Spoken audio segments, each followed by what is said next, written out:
geez, I got a fat dudes, as they call it in Chinese. Stomach is dudes. And I just realised I'm getting pretty fucking bald. It's a bit of an egg, sort of.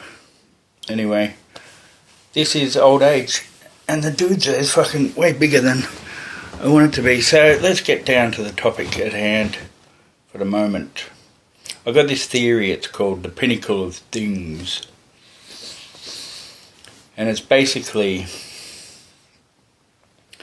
you've got every category of thing, no matter what it is. Apples, dogs, atoms, whatever. Stars. And each one of these category of things, obviously, and maybe not obvious to some, but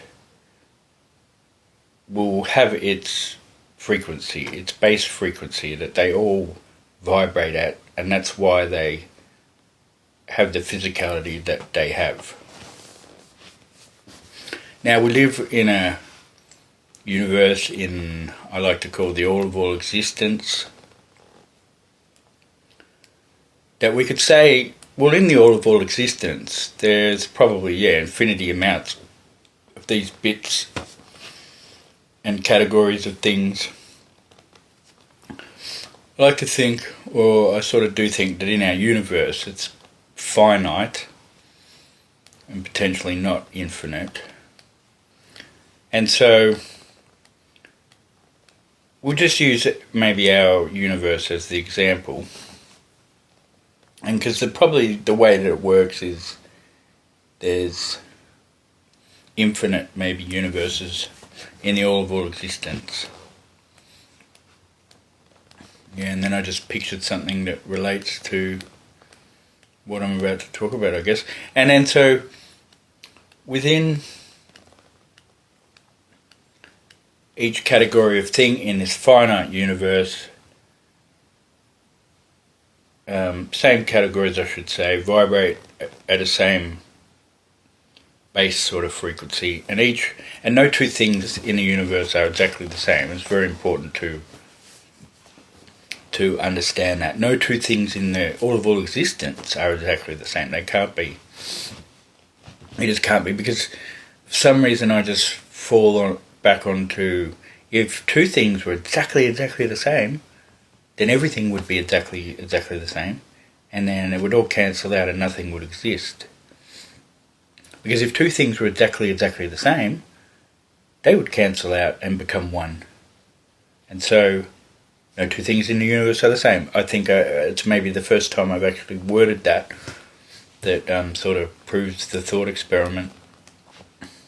And so within each category of thing, and I like to use for some reason, maybe it's because my wife's name is Rose, but I like to use in this analogy, in this way of thought experimenting it, that we can think about all the rose flowers that have ever existed, that do exist now, and that will exist into the future.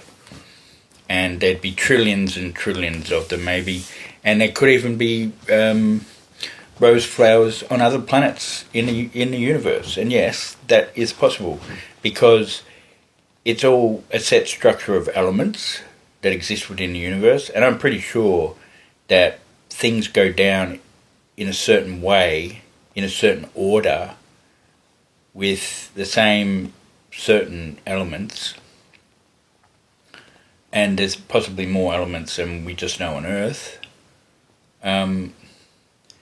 And so therefore the potential for rose flowers to exist on another planet is very real, because the circumstances that befell that planet could have been in a similar order to our planet, if that makes any sense. So anyway, that's how I see that. I don't know if I've described that properly, or in a way that you can sort of see.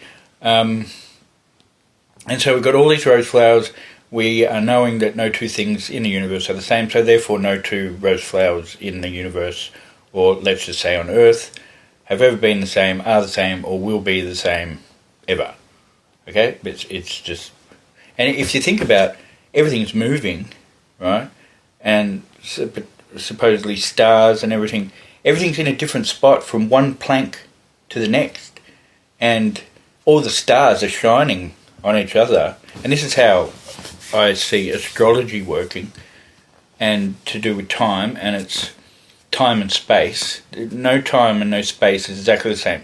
The configuration of everything is never the same from one plank to the next, and that goes on for infinity, or the potential of infinity, because the universe is finite and it will eventually